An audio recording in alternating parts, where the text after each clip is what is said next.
Pour nos participants qui nous ont rejoints, donc Christelle La Ruelle Pognon va vous animer ce webinaire concernant la végétalisation en tant que solution potentielle pour s'adapter au changement climatique. Moi, je suis Aurélie Mélanie, responsable communication à Fredon Grand Est. Si jamais vous souhaitez aborder en question certains points, ce sera possible au cours de la présentation de Christelle. Donc, je vous invite à les indiquer dans l'espace discussion par écrit. Comme ça, moi, je peux les noter et puis les mettre un petit peu en ordre. Et puis comme ça, dès qu'on aura les temps d'échange, je pourrai les faire passer à Christelle pour que vous puissiez échanger en direct avec elle. Voilà. Donc, du coup, je pense qu'on va attaquer les 10h02 et puis pour les retardataires, ils nous Oui, de toute rejoindront. façon, ils peuvent se connecter à tout moment, donc ça, il y a pas de souci. Voilà, donc Aurélie m'a effectivement fait une petite introduction. Donc voilà, donc j'ai plus besoin de me présenter finalement, Aurélie l'a fait pour moi.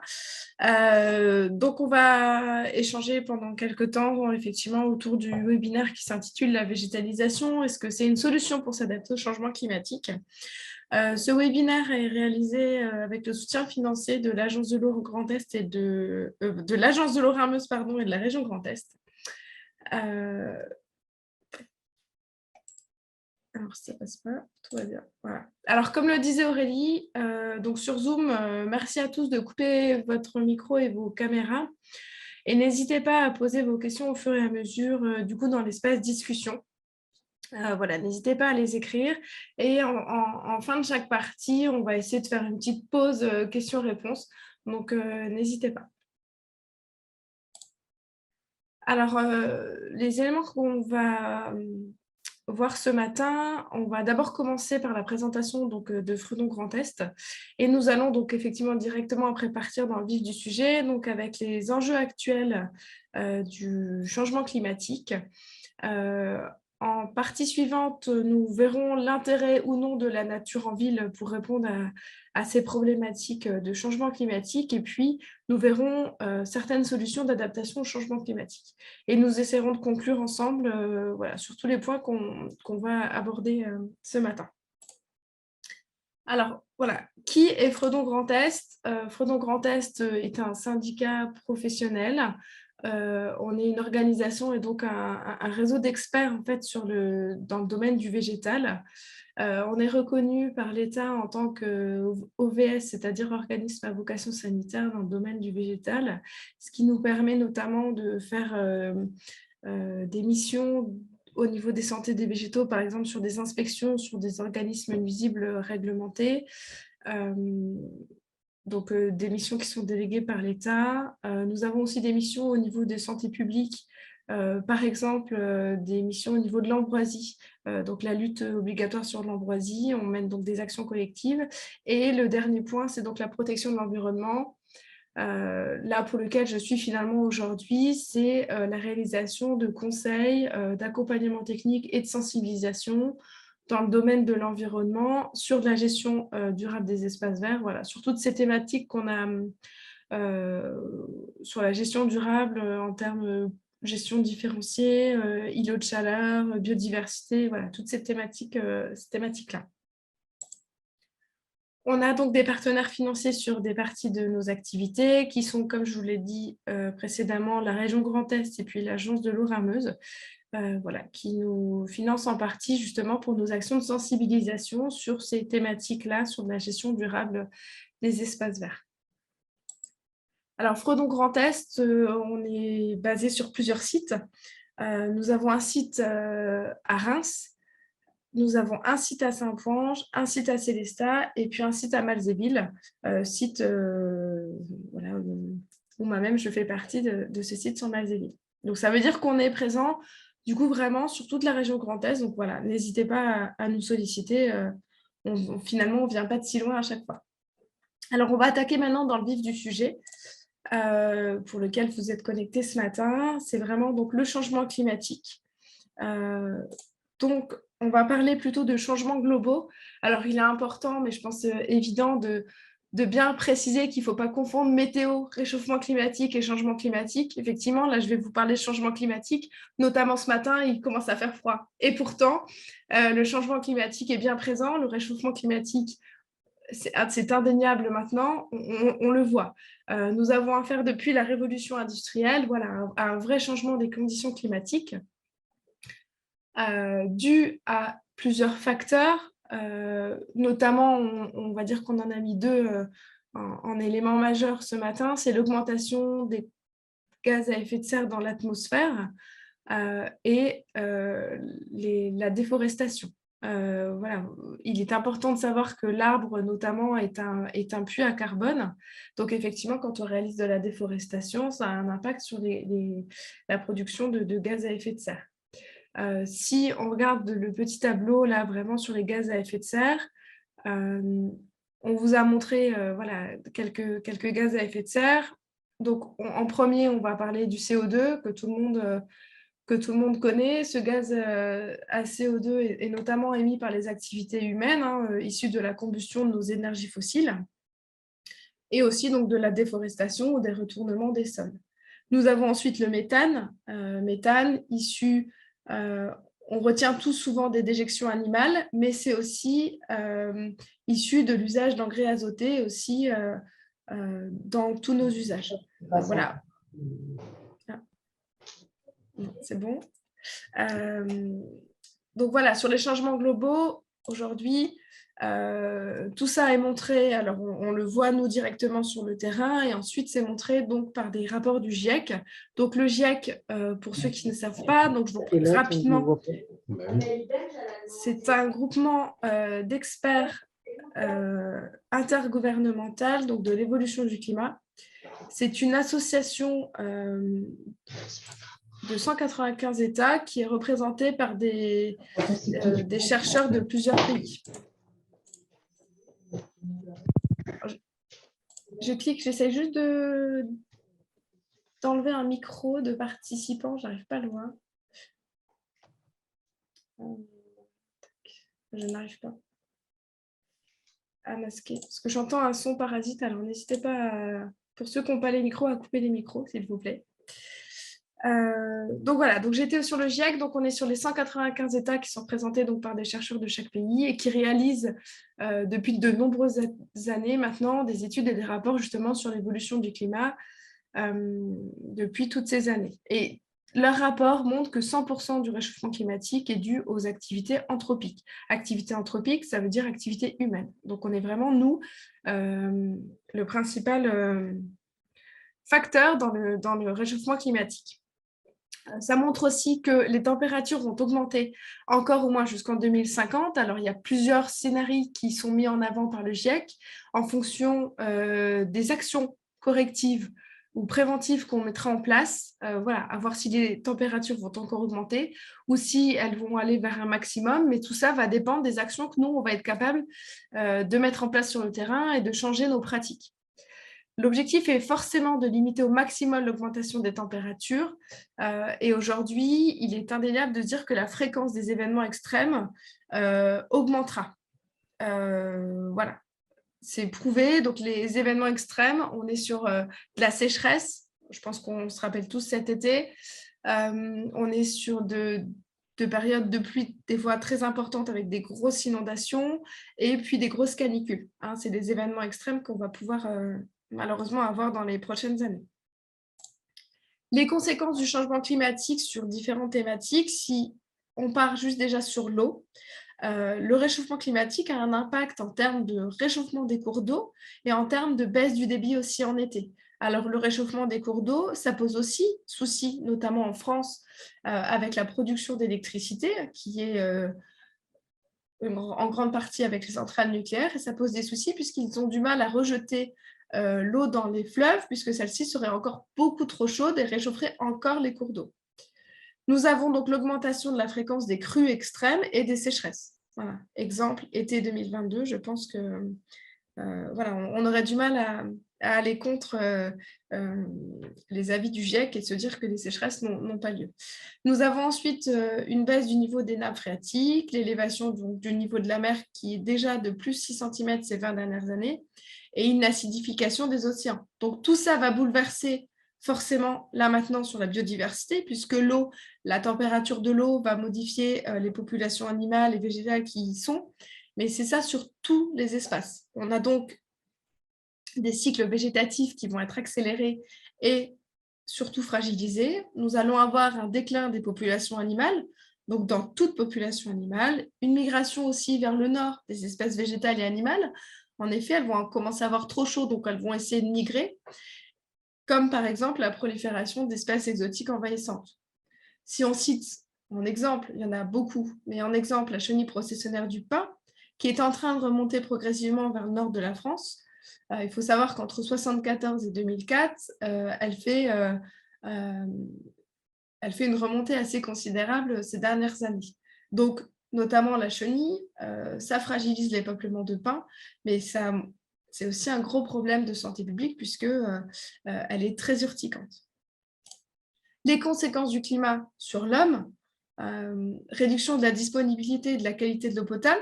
On l'a vu cet été, il y a des endroits en France où l'eau potable n'était plus disponible de façon classique au robinet. On a dû mettre en place des citernes et autres pour pouvoir avoir de l'eau potable. Nous allons aussi avoir dans les prochaines années une migration contrainte des populations aussi. Il y a des zones qui ne seront plus vivables. Les hommes vont devoir se déplacer. Et nous allons avoir aussi une fluctuation, baisse des rendements de la pêche et de l'agriculture. Forcément, sécheresse, canicule, les végétaux ont plus de mal. Et donc, nous allons avoir un risque aussi pour la santé humaine. Effectivement, la canicule, la température jouent sur notre santé. Donc, une fois qu'on fait ce constat de toutes ces conséquences assez compliquées et dramatiques du changement climatique sur toute la planète, il est important de se poser la question quel est l'intérêt aujourd'hui de la nature en ville et quelles seront les solutions pour y remédier. Donc, l'intérêt de la nature en ville, pour pouvoir montrer pourquoi il est important de mettre la nature en ville, j'ai voulu partir d'un cas concret. Alors, je suis partie de la canicule de 2003. Ça paraît assez lointain et pourtant, on s'en souvient tous. Vous le voyez là, c'est un nombre quotidien de morts en France sur l'année 2003. Et on voit un pic de mortalité. Alors, pourquoi ce pic-là au courant de l'été? Ce sont les 15 000 morts causées par une canicule exceptionnelle qu'on a eue pendant plusieurs jours au courant de l'été. Cette canicule de 2003 a causé quand même un rebond de mortalité de 140% en zone urbaine, notamment à Paris, contre 54% en zone rurale. Alors là, on pourrait se dire pourquoi une telle différence? Finalement, il a fait chaud partout, mais pourquoi une telle différence entre une zone urbaine et une zone rurale? Donc, plusieurs facteurs ont joué, mais nous pouvons là mettre en évidence la température la nuit. C'est effectivement un facteur qui est important et que je vous expliquerai juste après la cause. Mais la température la nuit est forcément un facteur aujourd'hui à prendre en compte puisque les épisodes de canicule vont, comme je vous l'ai dit, s'accentuer dans les années à venir. Donc, on pourrait aujourd'hui se poser la question, est-ce qu'on va pouvoir encore finalement vivre dans les zones urbaines dans les années à venir? Sachant qu'en termes de statistiques, on sait aujourd'hui que 8 Français sur 10 vivent en zone urbaine. Donc, c'est un vrai enjeu. Il faut donc comprendre pourquoi il fait plus chaud en ville. Et ça, donc, c'est les phénomènes des ICU que je vais donc vous expliquer là. Les ICU, donc appelés îlots de chaleur urbains, c'est la différence de température de l'air entre une zone urbaine et une zone rurale voisine. Notamment en période de canicule, c'est la différence de température aussi entre le jour et la nuit. Les villes sont des espaces qui sont urbanisés, sur lesquels on a des revêtements de type pierre, asphalte, béton, enrobé. Donc en journée, les rayons du soleil vont atteindre les bâtiments, mais vont surtout être stockés, en fait, vont être absorbés par les matériaux. Et le soir venu, ces surfaces vont libérer cette chaleur accumulée la journée et qui sera en plus, dans certains quartiers, augmentée puisqu'elle va être bloquée dans des rues étroites. C'est ce qu'on va appeler l'effet canyon. Donc voilà, ces températures accumulées la journée sont restituées la nuit et c'est pour ça que dans les villes, il y a donc des îlots de chaleur plus importants dus à plusieurs causes. Donc là, les causes principales mises en avant sont les matériaux sombres peu réfléchissants. Et là, je vais vous parler de la notion d'albédo.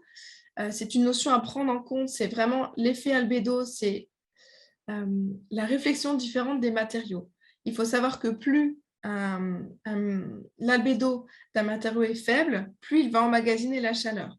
Donc, par exemple, l'effet albédo d'un enrobé, il est quasiment de 0, alors qu'un espace qui est beaucoup plus clair va pouvoir être de 1. Et donc, en fait, cette différence de revêtement va impacter la restitution de chaleur dans l'air. En ville, on a donc l'imperméabilisation des sols. Nous avons aussi une moindre végétation et nous avons aussi une densité de bâtiments élevée avec une activité anthropique concentrée. Donc, une activité anthropique, c'est une activité humaine. Donc, ce graphique, c'est vous montrer en partie gauche toutes les raisons de l'augmentation de la chaleur. Pourquoi les îlots de chaleur? Donc, on l'a dit, l'imperméabilisation des sols, la volumétrie des villes, donc les effets canyon avec les bâtiments, les trafics routiers, mais aussi tout ce qui va être climatisation, chauffage, industrie et les surfaces imperméabilisées. En contrario, la partie droite, c'est toutes les solutions qui vont pouvoir être mises en place pour réduire ces îlots de chaleur. Donc, désimperméabiliser, végétaliser, remettre de l'eau, réussir à remettre de l'eau dans les villes et encourager aussi les modes doux et les transports en commun pour éviter voilà, les trafics routiers. Donc, ces ensembles de facteurs vont augmenter la température ressentie en ville. Donc, ce qu'on peut conclure, c'est que pour réduire les îlots de chaleur, il va être important de végétaliser. Donc, là, je veux juste vous montrer en fait une modélisation des données de Météo France qui ont été faites lors de justement la canicule de 2003. Et nous voyons justement qu'avec le verdissement, donc vous voyez sur le graphique en haut à gauche, nous avons eu les températures réelles au cours du mois d'août de 2003 et les températures modélisées si nous avions eu un verdissement plus important. Donc ça aurait pu être par endroit quasiment de 3 degrés de moins par espace. C'est pareil sur la simulation de l'îlot de chaleur sur le graphique en bas à droite, où vous avez quasiment 3 degrés entre le bois de Boulogne et la ville de Paris. Pourquoi ces différences? C'est grâce aux végétaux et en particulier les arbres. Donc la conclusion que je dirais sur cette petite partie-là, c'est qu'il va être nécessaire en fait de planter partout où ça va être possible. C'est ça qu'il va falloir se poser comme question, où je peux végétaliser, où je peux planter.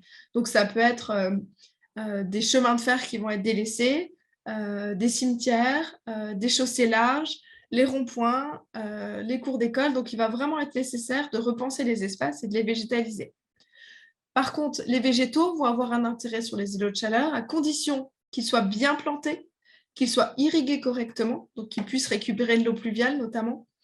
Et il va être donc nécessaire de modifier tous les aménagements, notamment la gestion des eaux pluviales, pour que les arbres puissent vraiment recevoir les eaux de pluie directement dans la fosse de plantation. Donc pour ça, il va falloir revoir les bordures qu'on met partout, revoir les pentes. Il va vraiment être nécessaire de revoir aussi la place de la voiture. Il y a des projets maintenant d'aménagement qui commencent à se mettre en place, où on réduit la largeur de la voirie pour permettre justement d'avoir des trottoirs plus larges pour pouvoir les végétaliser. Je vais peut-être m'arrêter sur cette partie-là. Est-ce qu'il y a des questions pour l'instant ou est-ce qu'on continue? Alors, pour le moment, je n'ai pas de questions. Est-ce qu'il y a certaines personnes qui souhaitent intervenir maintenant ou on peut continuer? N'hésitez pas, là, dans ce cas-là, à réactiver éventuellement votre micro. Non, bah du coup, on va... Tout a l'air bon, on peut avancer. C'est parfait. Donc, on va continuer donc, sur les solutions d'adaptation au changement climatique. Voilà, donc... Ah, non. Ah, on a peut-être une question?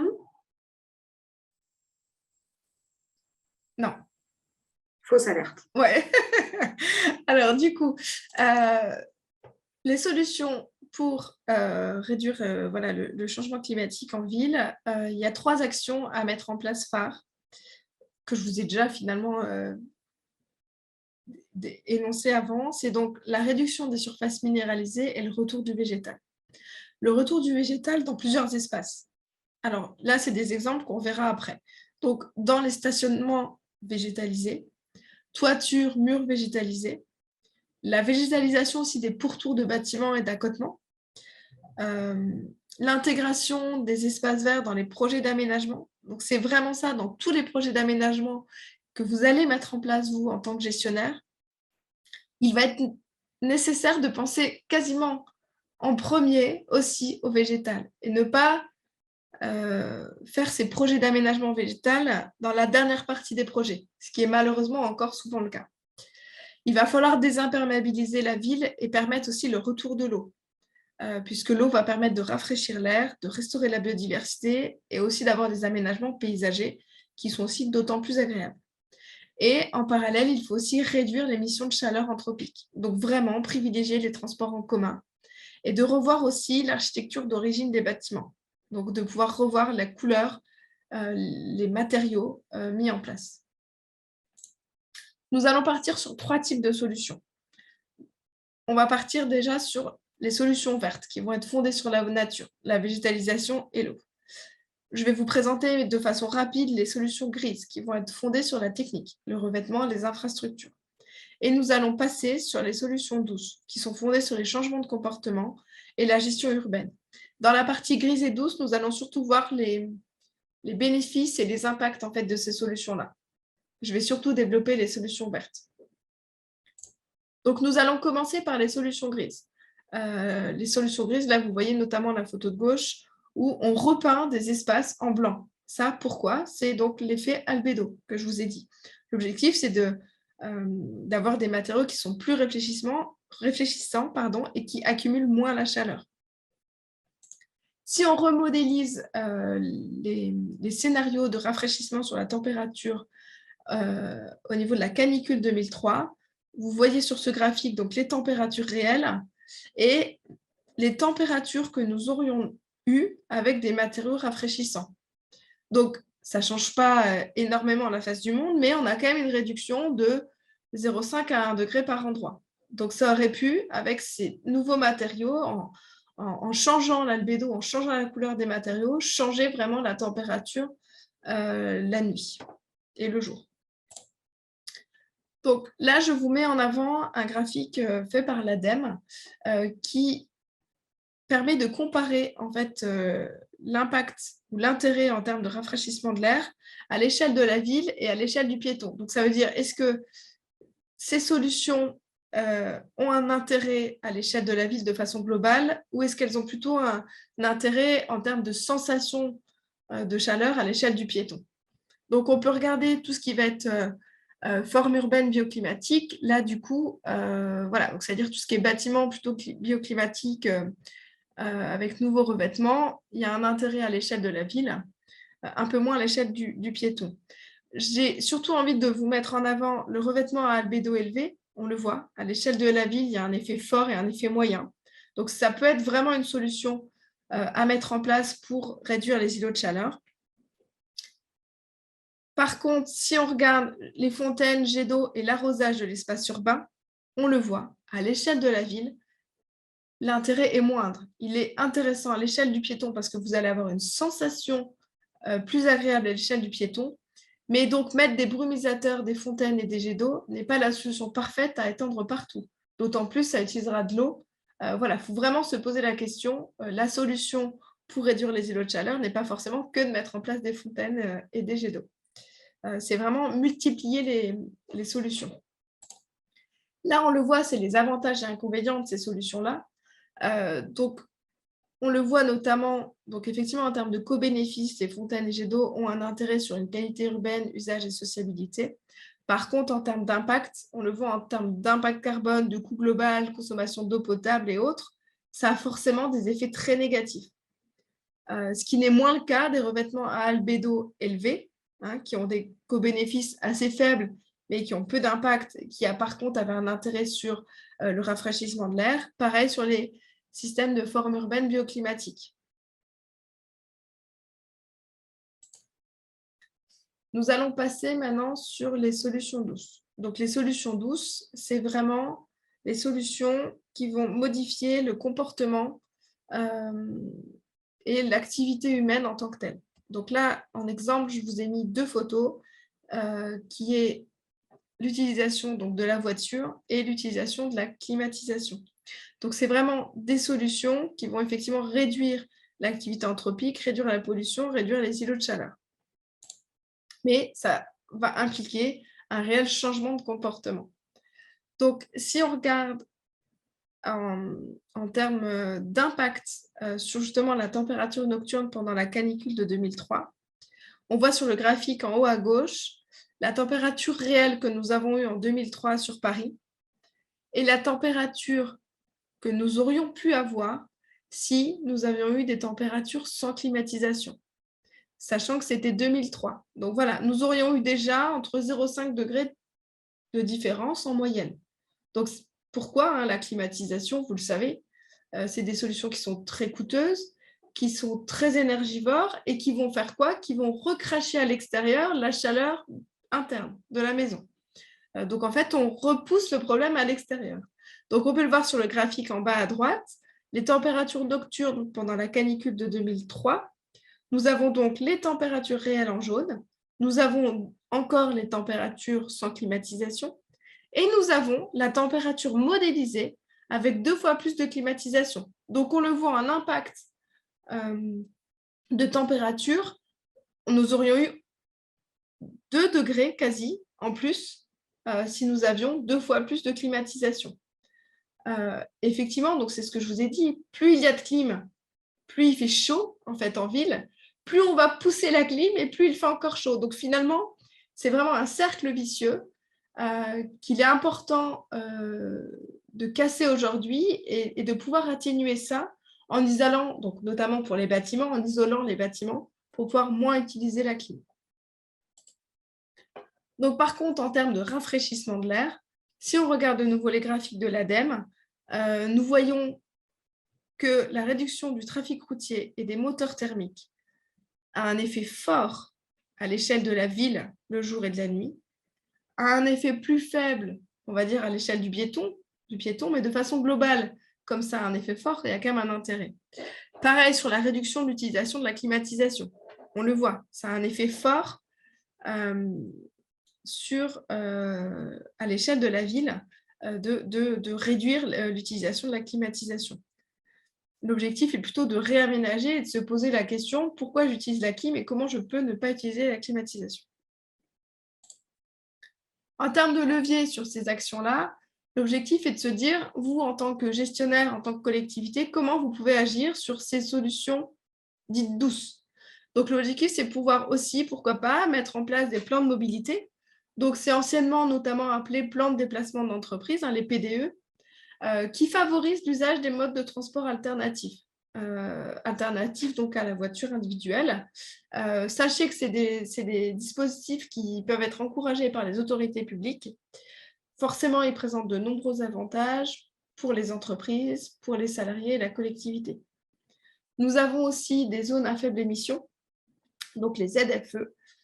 Ces ZFE permettent notamment aux collectivités donc, de limiter la circulation des véhicules les plus polluants sur leur territoire grâce à la vignette critère. Donc, il y a déjà des villes qui sont lancées à mettre en place cette vignette critère, donc notamment la ville de Nancy. Aujourd'hui, on n'a pas encore mis en place, enfin, disons qu'il n'y a pas encore eu de jour vraiment où la vignette critère a été mise en place, mais donc c'est en tout cas un levier d'action pour améliorer la qualité de l'air et donc protéger les populations aussi dans les zones les plus denses. Voilà. Vous avez aussi ensuite les plans canicules, les plans des espaces de fraîcheur de proximité. Donc ça, c'est vraiment du réaménagement. Pouvoir avoir des espaces frais, des îlots de fraîcheur où les personnes peuvent venir, on va dire, se ressourcer, reprendre un peu d'oxygène avec une chaleur moins importante. Et puis, forcément, une campagne aussi de sensibilisation. Est-ce que vous avez des questions? Pour le moment, je ne vois rien dans le chat. Ok. Alors, du coup... Alors, il y a un micro qui a été déconnecté. Oui, peut-être une question? Oui, vous m'entendez? Oui. Oui, parfaitement. Oui, bonjour, Monsieur Jacques, donc mairie de Moncy-Notre-Dame dans les Ardennes. Donc, je suis de près ce que vous nous dites là. Et en fait, est-ce qu'il serait possible qu'on reçoive tout ça par mail? C'est-à-dire la présentation? Oui, c'est ça, pour pouvoir présenter après nous au groupe. Alors, du coup, j'ai oublié de vous le préciser. Alors, en fait, ça faisait partie des choses que je devais préciser au démarrage. Cette présentation est enregistrée. Donc, D'accord. elle est enregistrée et elle sera mise en ligne sur YouTube, sur notre chaîne YouTube en fait, de Fromont Grand Est, où vous avez l'ensemble de nos webinaires déjà réalisés. D'accord, ok. Donc, vous pourrez en fait revoir exactement ça. Ils pourront tout voir. D'accord, donc sur YouTube, alors je note. Oui, bah, Oui, je vous ferai passer le lien Voilà. dès que ce sera en ligne, comme j'ai vos adresses mail, je vous ferai passer le lien, comme ça vous pourrez le revisionner D'accord, merci à beaucoup. volonté. Ben, je Merci vous en bien. prie. Parfait. Alors, du coup, on va continuer. Là, je vais vous parler d'inconfort thermique et d'îlot de chaleur. C'est deux phénomènes donc différents.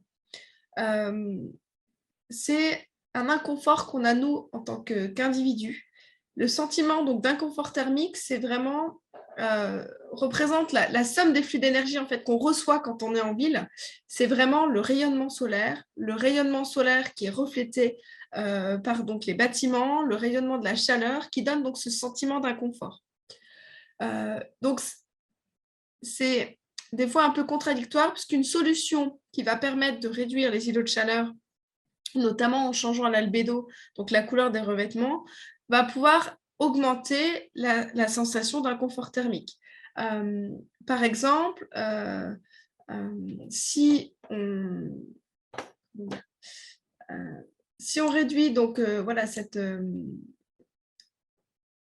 solution, enfin cet îlot de chaleur avec un albédo élevé, donc ça veut dire que c'est des bâtiments en fait qui vont réfléchir la lumière pour éviter de chauffer, donc ça va réduire les îlots de chaleur, mais par contre ça va augmenter en fait cette sensation d'inconfort thermique au niveau des piétons, puisque les flux d'énergie qu'on va recevoir nous vont augmenter.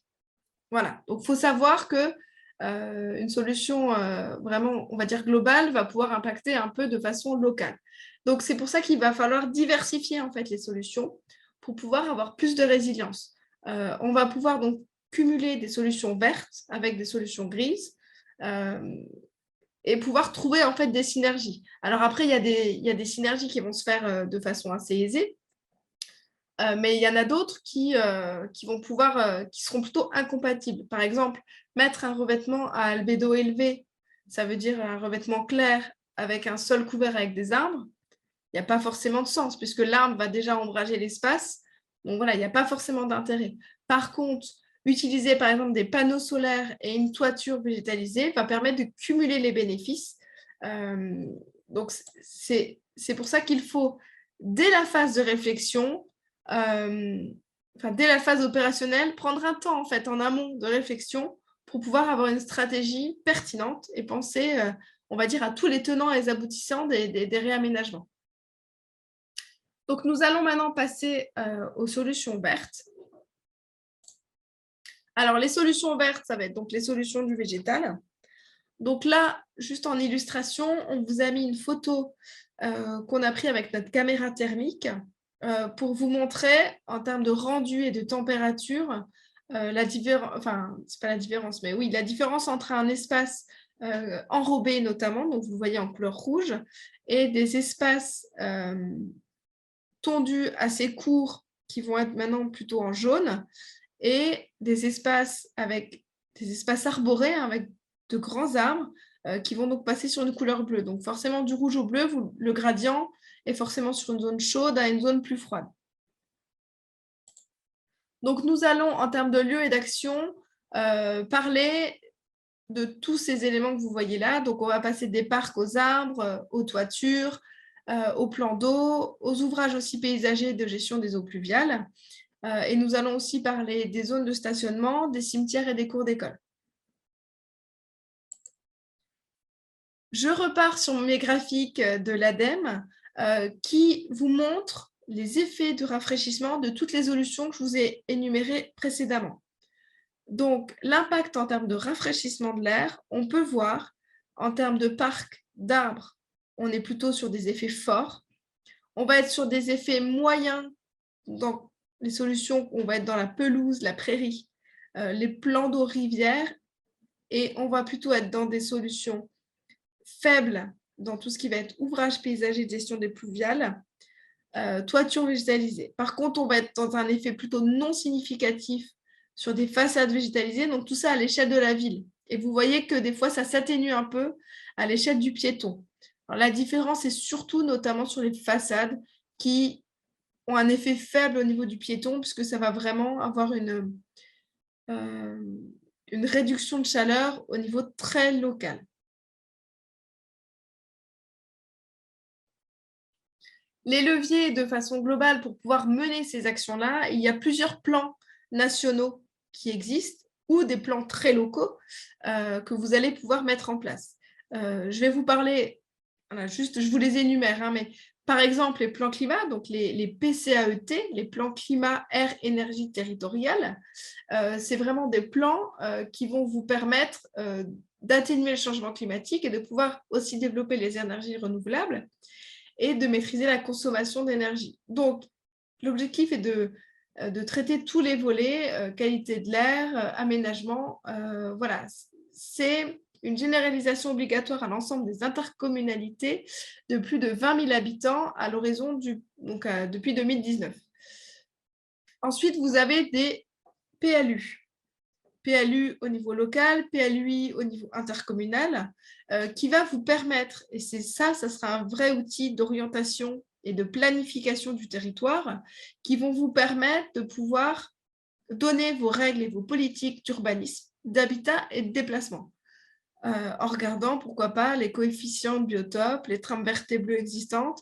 Et voilà, c'est vraiment un outil, vous, en tant qu'aménageur, en tant que gestionnaire, pour pouvoir donner les grandes lignes sur votre territoire.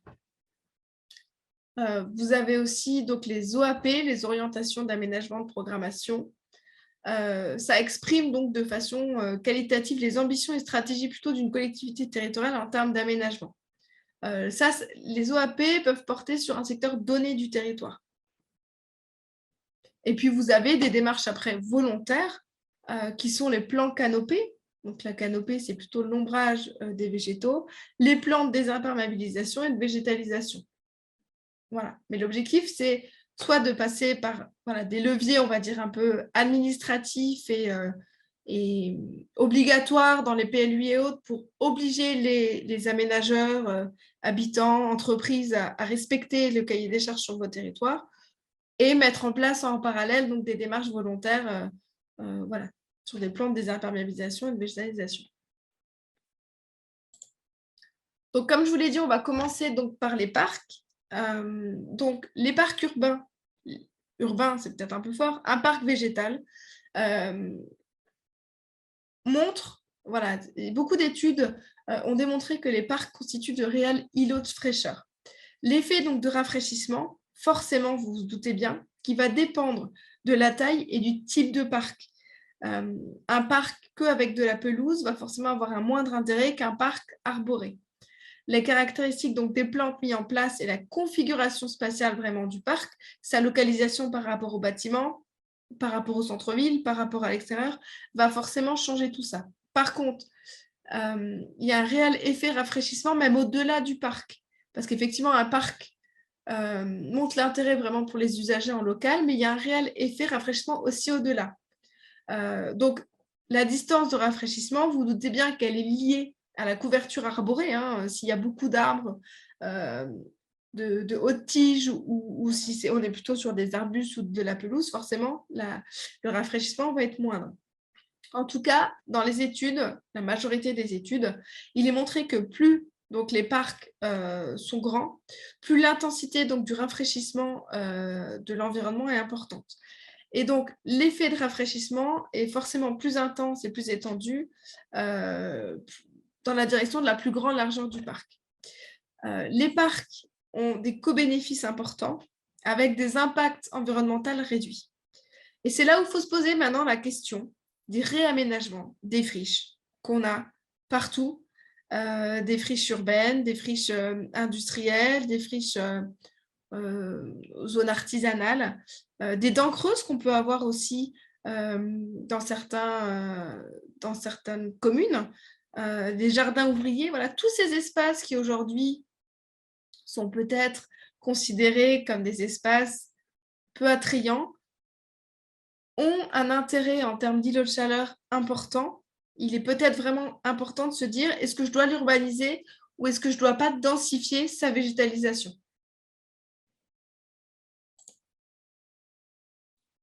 Maintenant, les arbres. Donc, comme vous le savez, les arbres ont un intérêt important dans la lutte sur le changement climatique. On va parler, il y a 3 échelles d'arbres. Vous avez les arbres isolés dans une rue, dans une place, dans un parc. Vous avez aussi les alignements d'arbres qu'on peut avoir donc voilà, classiquement le long d'une route. Et vous allez aussi avoir à l'échelle de la ville vraiment l'ensemble du patrimoine arboré, des forêts urbaines qu'on peut avoir en place et vraiment de la canopée arborée urbaine. Donc, il faut vraiment différencier en fait ces arbres-là.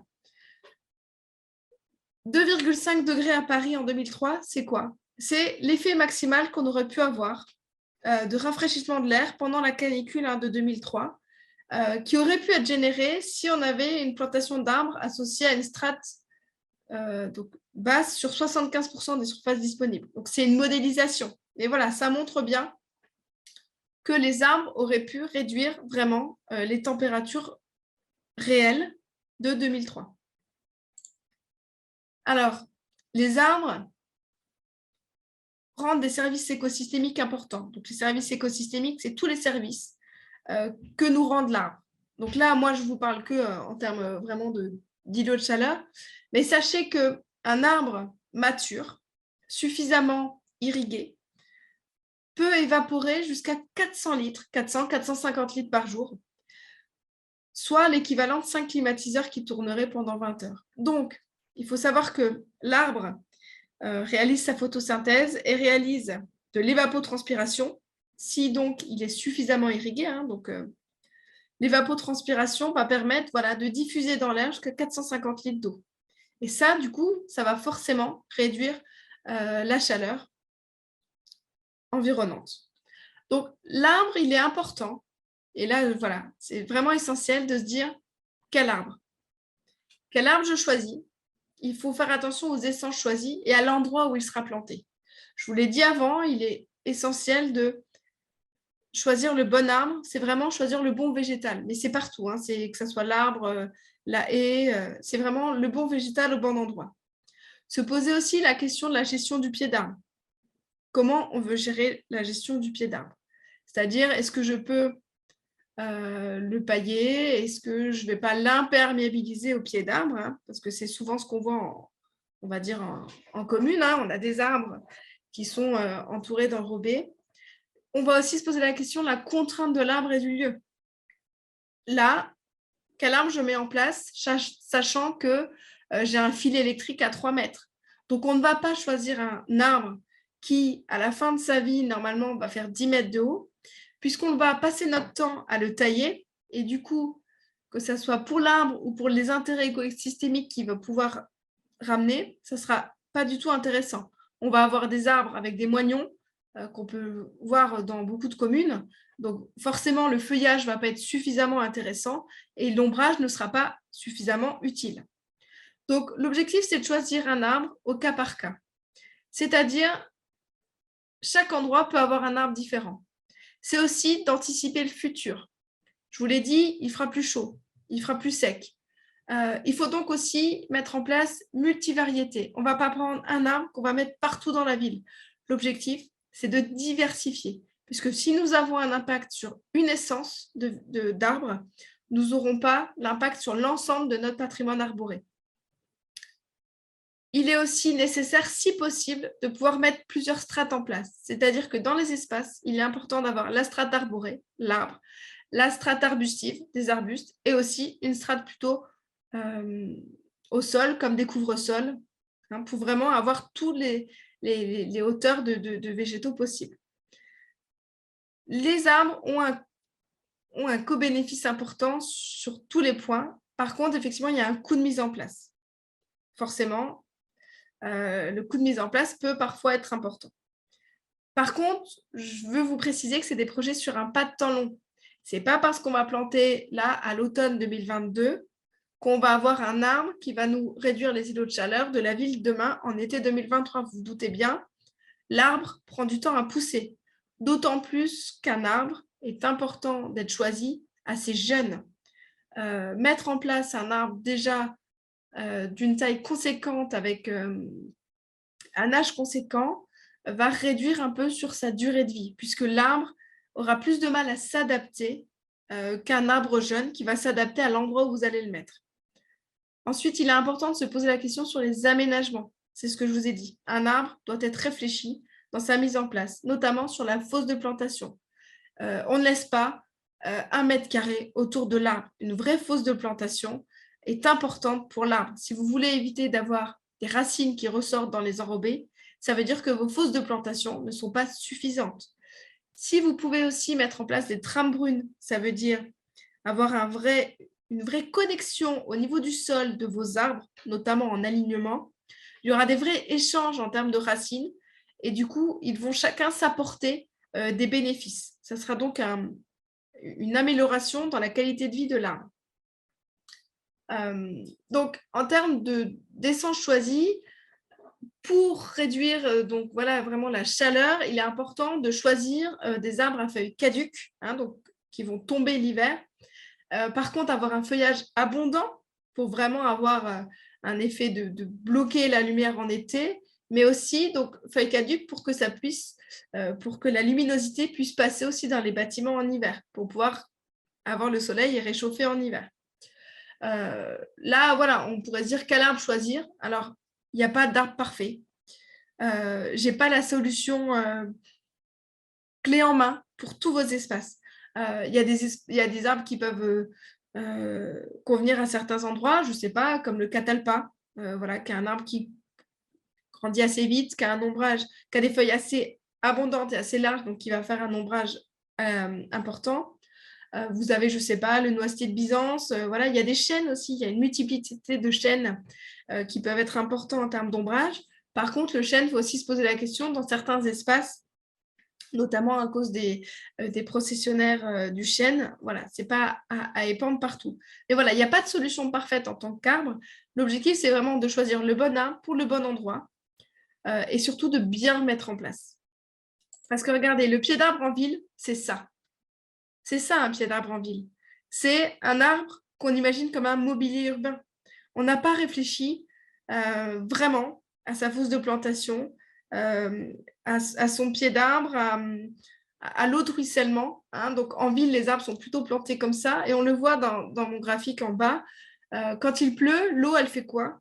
Elle va s'écouler vers le tout à l'égout. Et globalement, les racines de l'arbre n'ont malheureusement que peu d'eau disponible vraiment pour lui. Donc, c'est important dans les aménagements, quand vous allez maintenant mettre en place des arbres, de faire sauter les bordures, de réfléchir à avoir des pentes pour que vraiment l'arbre en tant que tel puisse gérer vos eaux pluviales. Et c'est aussi le devenir, là moi je vous parle îlot de chaleur, mais la gestion des eaux pluviales, le végétal va le permettre aussi. Ensuite, on va parler des pelouses et des prairies.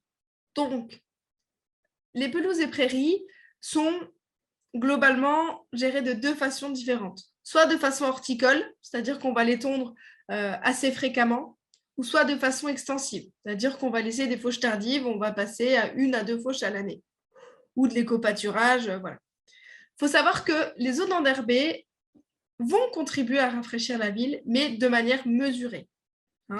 Ça va être moins intéressant thermiquement qu'un arbre.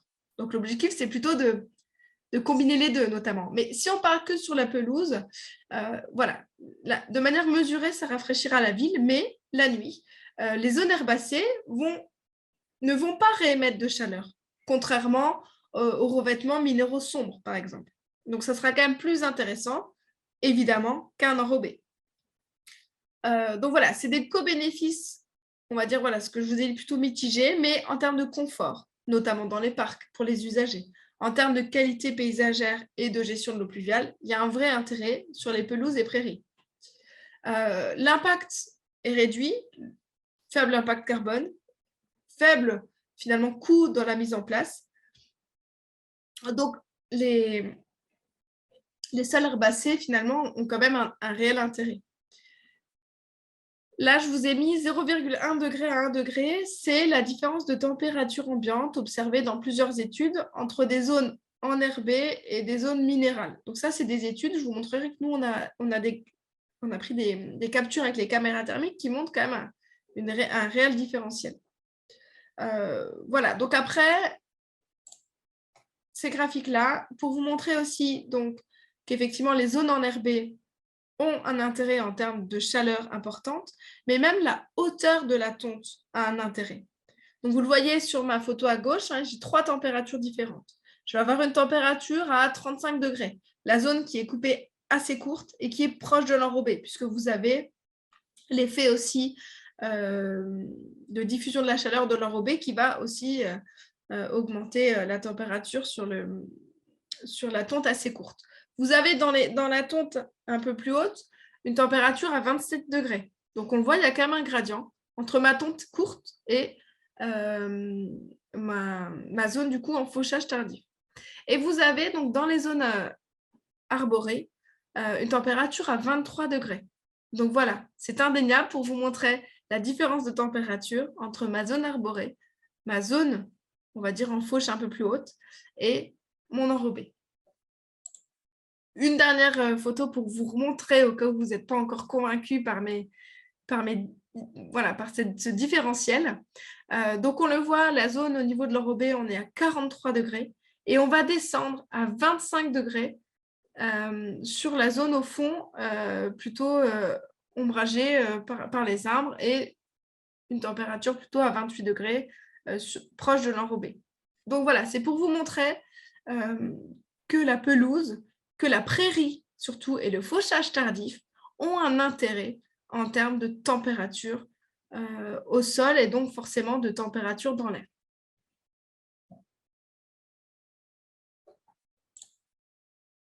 Alors ensuite, sur les murs et toitures végétalisées. Alors, les toitures végétalisées, nous avons 3 types de toitures.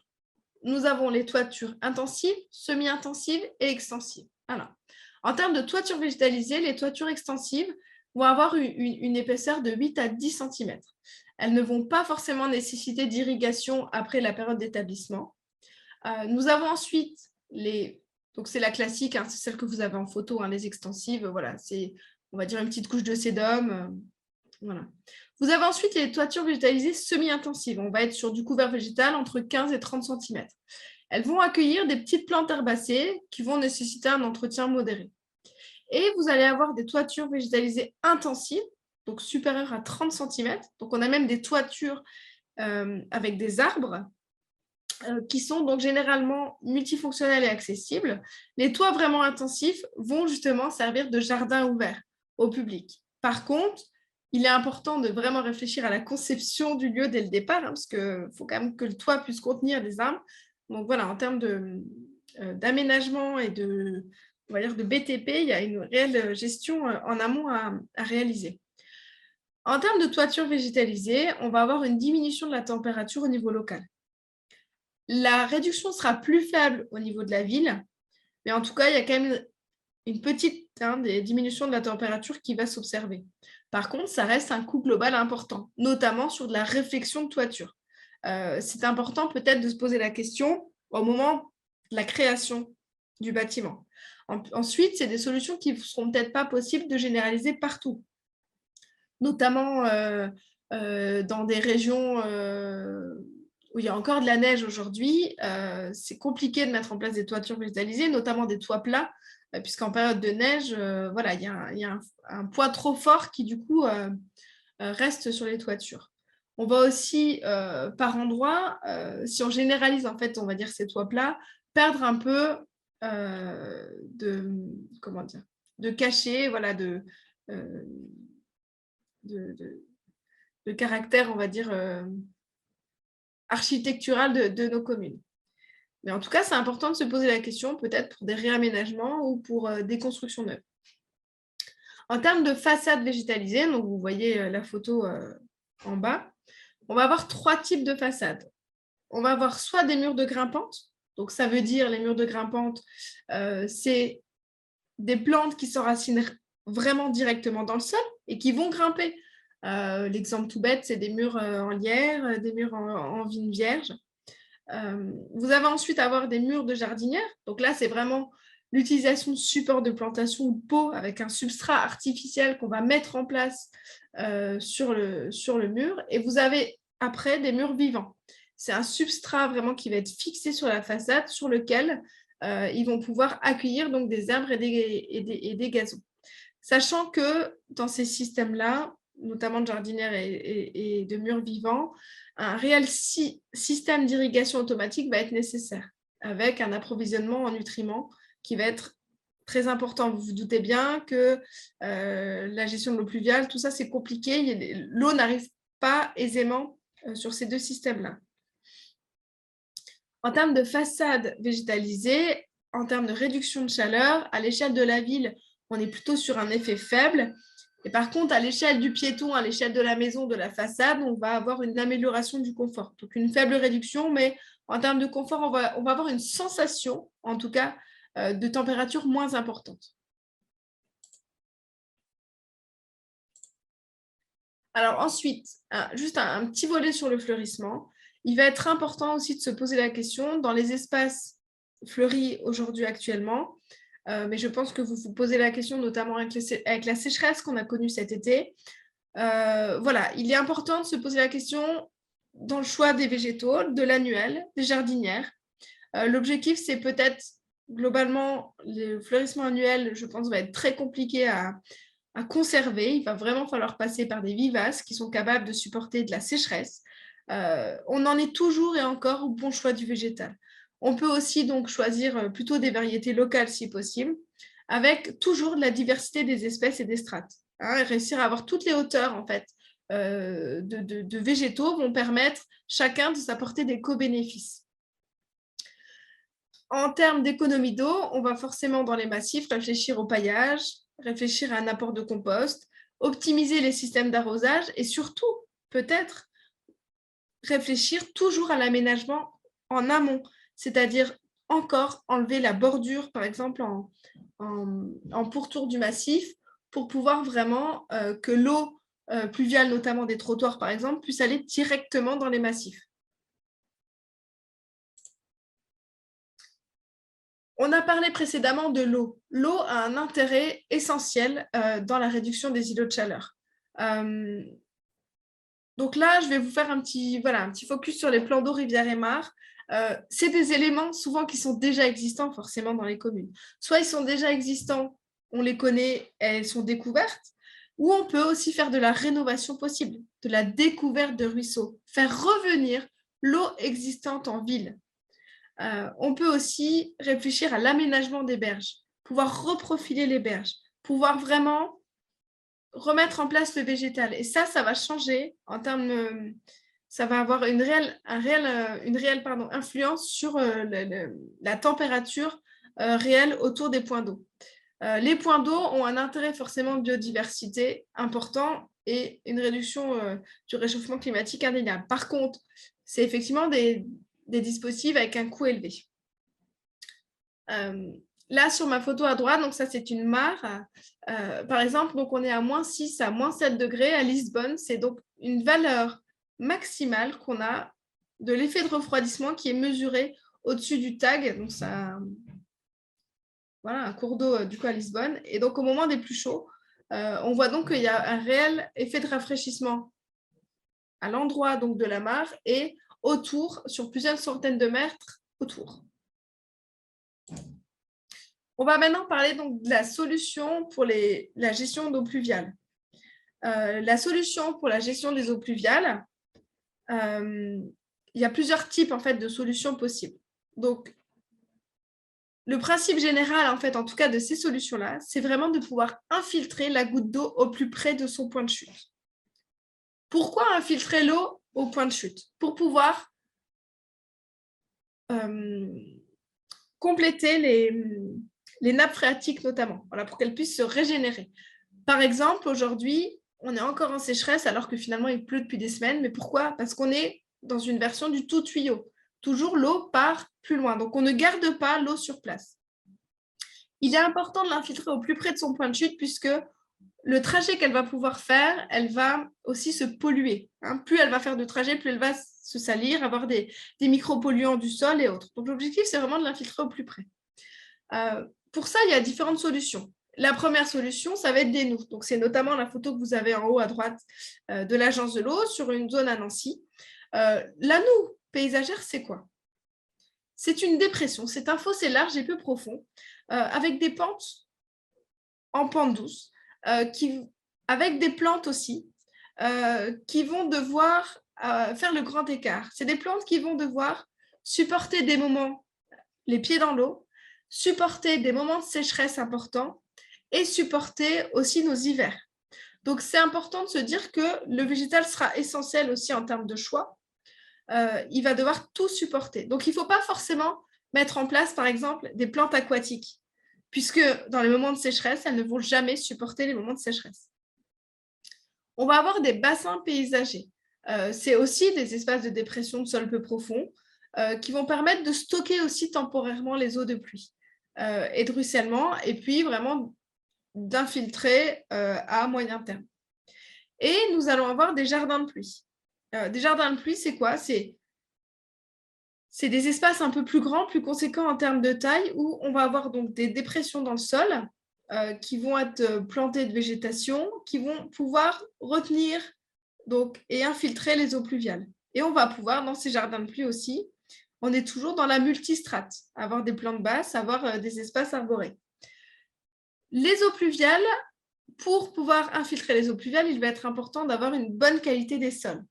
Effectivement, c'est une bonne qualité des sols pour pouvoir infiltrer. Après, en termes de végétaux, c'est pareil. On peut végétaliser les noues, notamment avec aussi des arbres. Voilà, mais l'exemple, on va être dans du classique, rustique, on va être dans du cornouiller, du noisetier, voilà, qui s'adaptent et qui vont pouvoir faire le grand écart entre toutes les situations possibles dans les noues et les jardins de pluie. Les zones fortes en termes d'îlots de chaleur, c'est les zones de stationnement, les parkings, les zones industrielles. Il est important de se poser la question de pouvoir désimperméabiliser ces lieux. Donc ça, c'est pour de l'existant.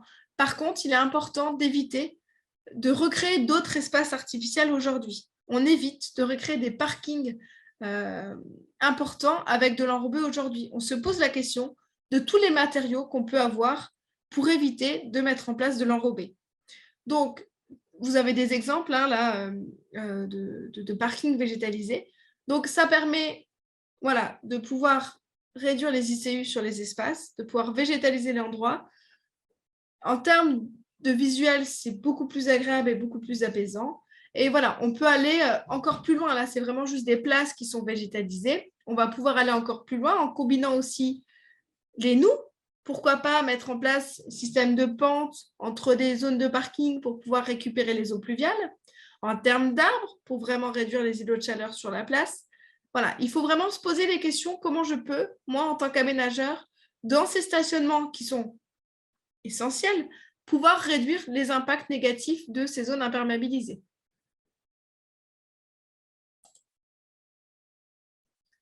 Ensuite, on va se poser la question de la végétalisation des cimetières. Oui, les cimetières aujourd'hui sont très minéraux.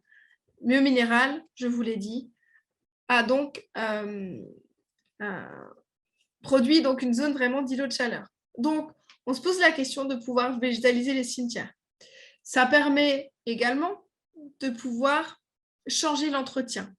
Changer l'entretien, pourquoi aussi? Parce qu'aujourd'hui, avec la réglementation phytosanitaire, l'entretien des cimetières devient très compliqué. Sans produits phytosanitaires, sur des zones en gravier, il est vraiment important de se poser la question de réaménager. Il y a effectivement des solutions alternatives en termes d'entretien pour pouvoir entretenir ces espaces, mais pour pouvoir réussir le pari et pouvoir y passer un peu moins de temps, ou en tout cas un temps des tâches différentes, il faut vraiment réaménager les cimetières. Donc, le réaménagement des cimetières passe par de la végétalisation, passe aussi et surtout par de la communication. Donc voilà, il faut savoir que nous, Fredon, on réalise des réaménagements de cimetières depuis les années, on va dire, 2010-2015, voilà, pour pouvoir refaire de ces lieux des endroits aussi beaucoup plus apaisants. Voilà, parce que c'est quand même des endroits assez forts en émotion. Donc, il est important de pouvoir tout faire pour que les familles puissent se sentir plus apaisées dans ces endroits, on va dire, très stratégiques pour les collectivités et pour les usagers.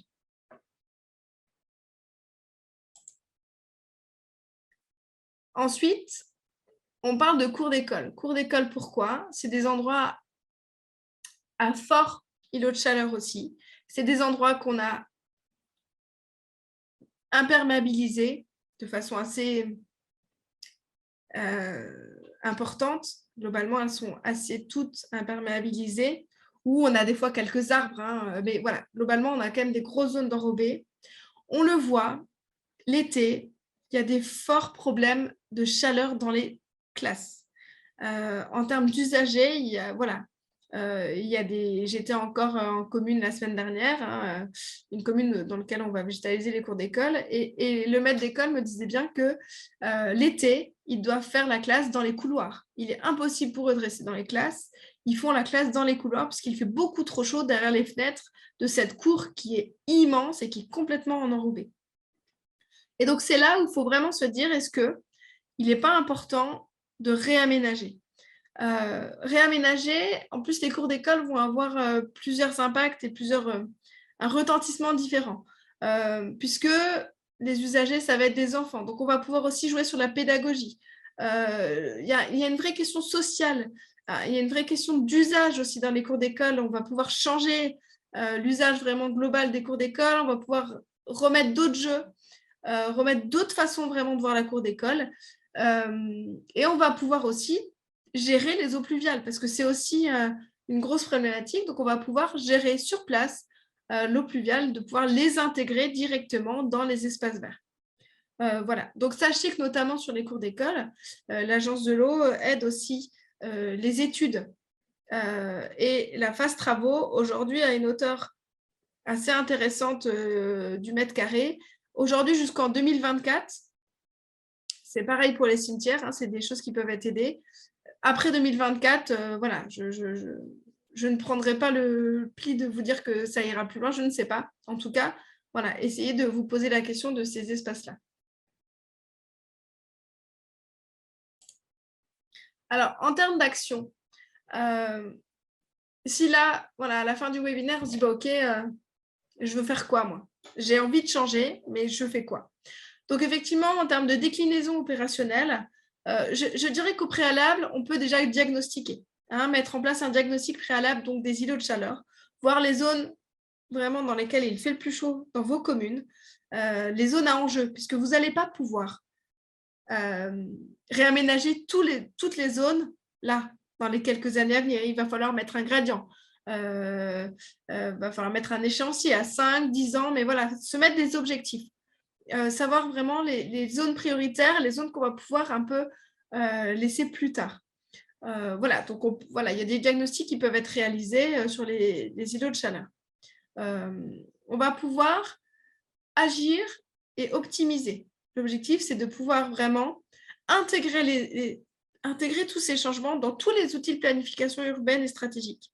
C'est ce que je vous ai dit avant. Intégrer ces changements dans les PLU, dans les PLUI, dans tous vos projets d'aménagement que vous allez avoir dès la phase conception, dans une création d'un lotissement, dans le réaménagement des dents creuses, dans la gestion des friches. Dans tous les projets que vous avez, que vous devez mener, il est important d'optimiser, d'intégrer tous ces changements-là. Il va être important d'aménager et donc de réaménager les espaces, de pouvoir requalifier aussi. Par contre, quand vous allez mettre en place ces projets-là, il est important de réfléchir de façon globale. Là, je vous parle d'îlots de chaleur. Par contre, il ne faut pas oublier la gestion des eaux pluviales. C'est vraiment un tout qu'il faut faire vraiment dans l'espace. Il faut que le végétal que vous allez mettre en place va pouvoir aussi intégrer les eaux pluviales, va pouvoir favoriser la biodiversité, va pouvoir réduire les îlots de chaleur et puis va pouvoir aussi améliorer le confort pour les usagers. C'est un challenge. Voilà, votre projet va devoir faire tout ça.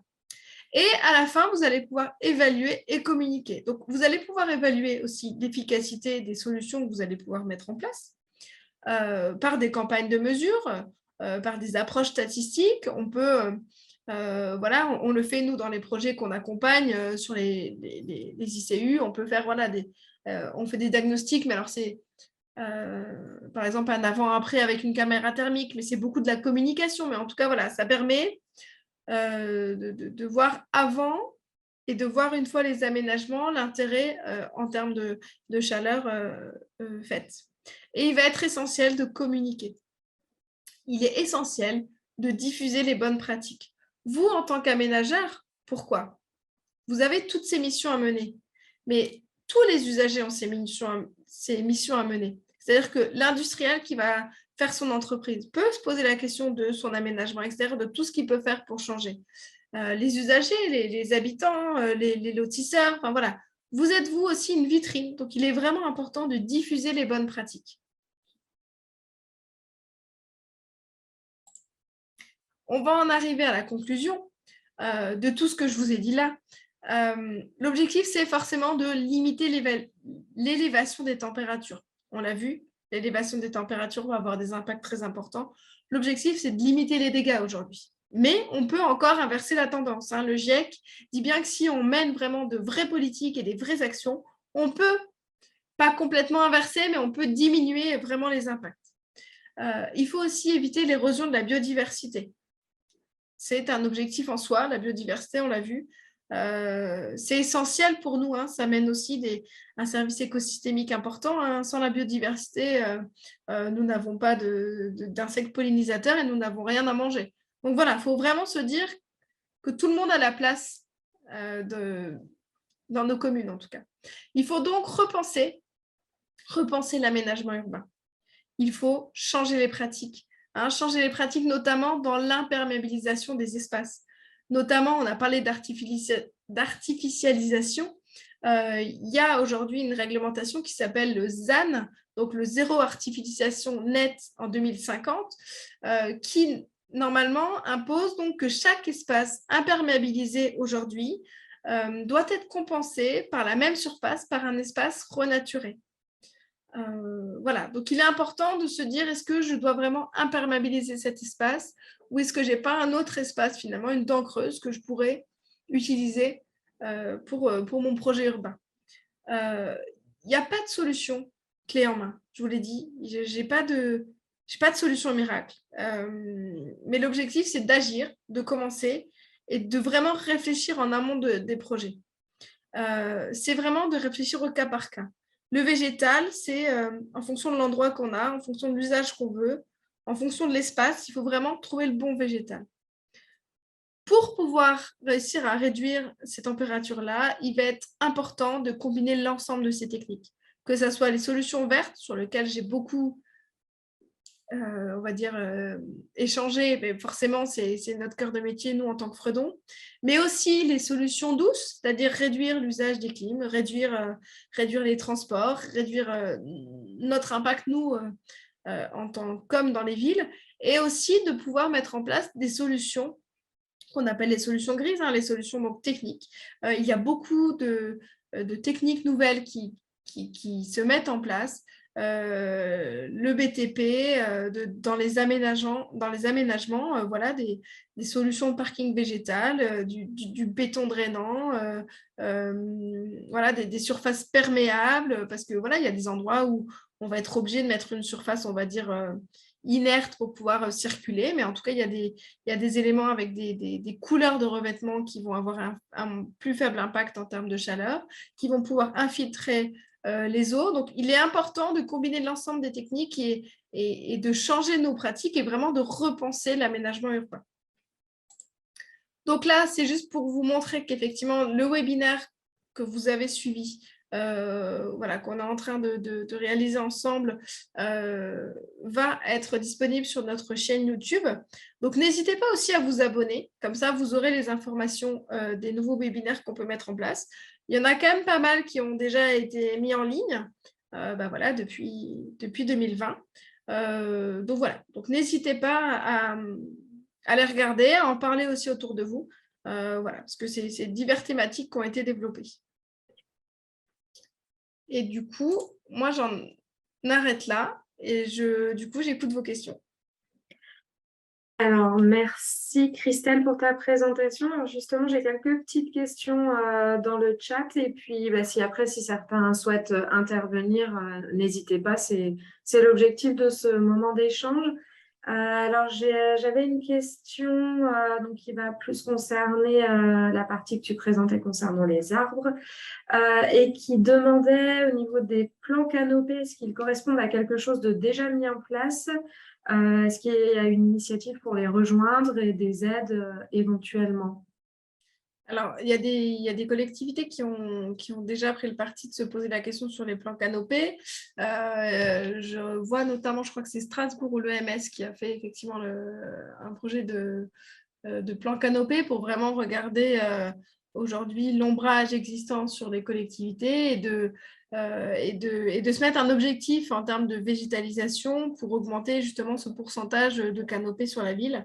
Après, en termes de financement, ça par contre, je ne sais pas trop si vraiment il y a des financements voilà, vraiment sur la canopée.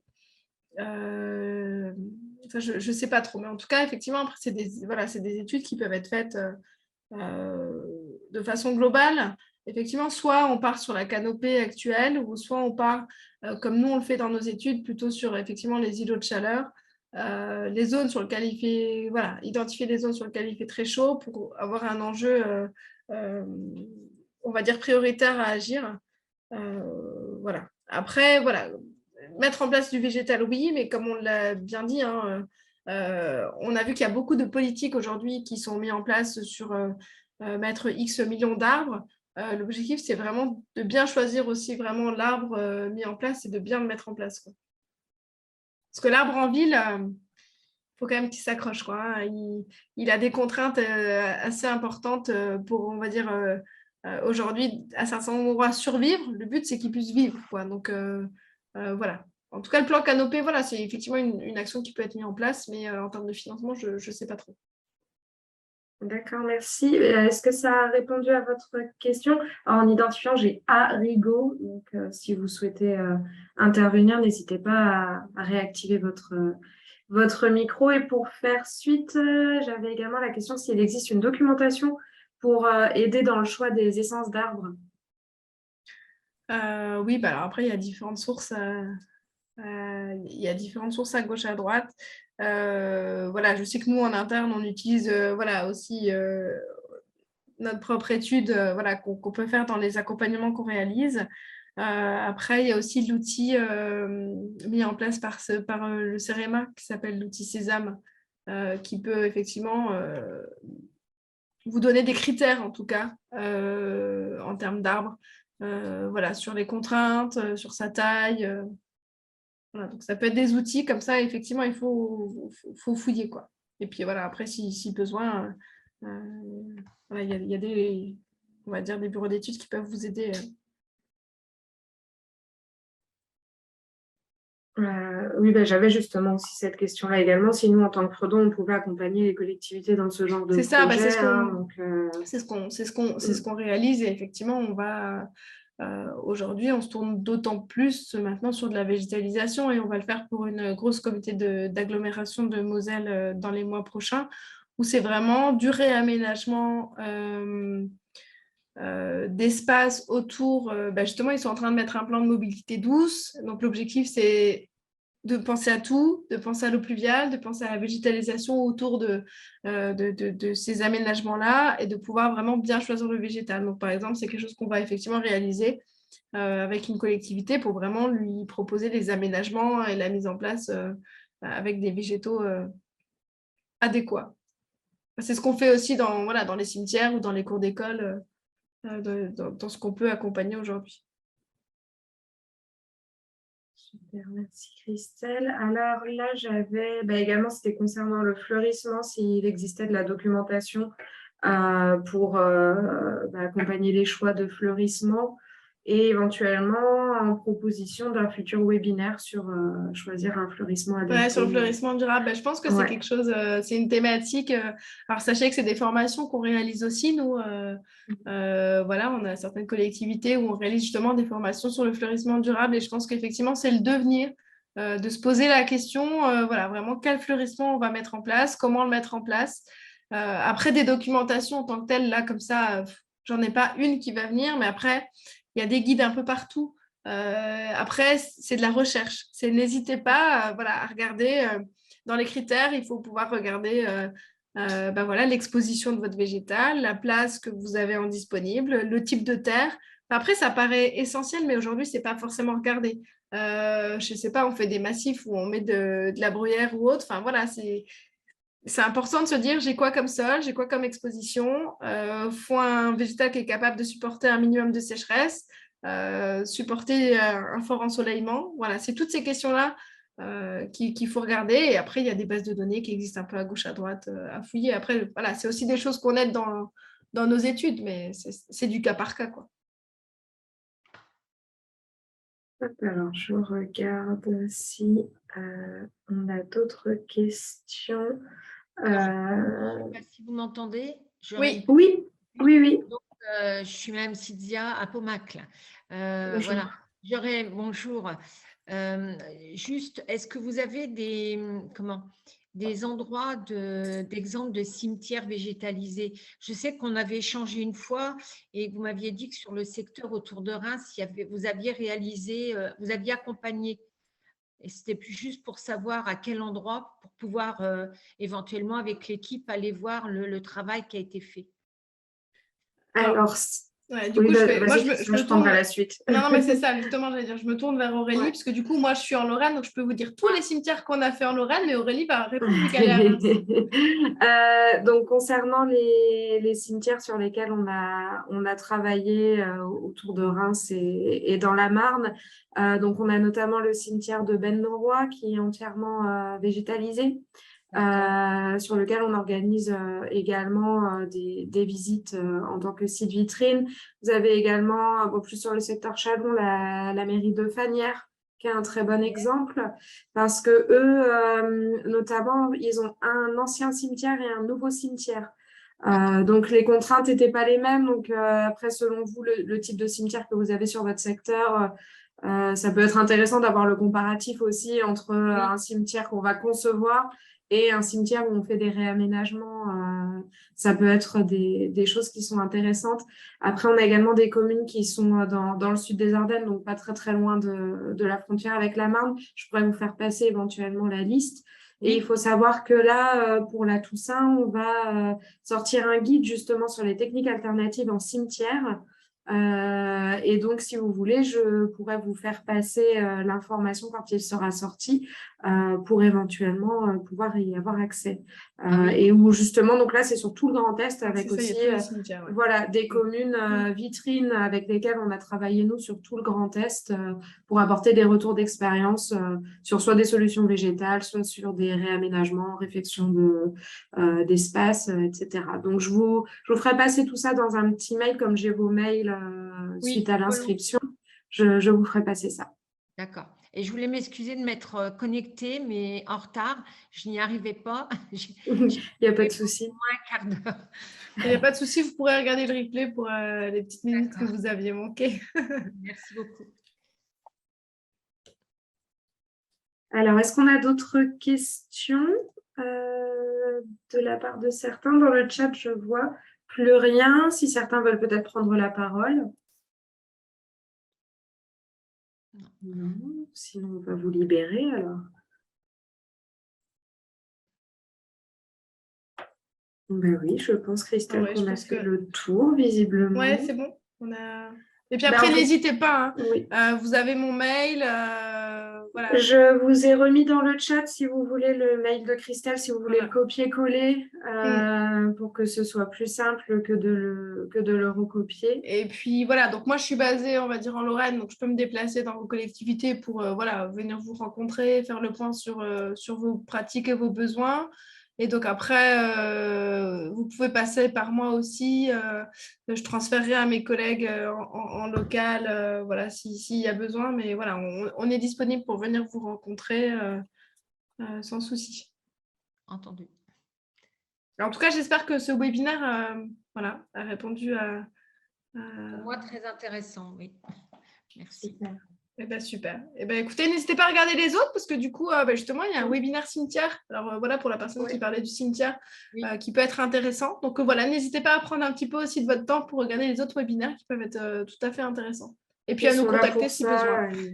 Ils sont là pour ça et c'est des sujets qui sont assez complémentaires. Donc Donc, n'hésitez pas. Et puis, oui, comme disait Christelle, n'hésitez pas à vous abonner. Comme ça, vous aurez C'est ça. régulièrement les actualités des nouvelles vidéos qui sortent. Entendu. Et ben, du coup, je vous remercie et puis je vous souhaite du coup une bonne journée. Bonne journée à Et tous. puis à bientôt voilà, pour ceux qui veulent nous rencontrer. Merci beaucoup. À bientôt.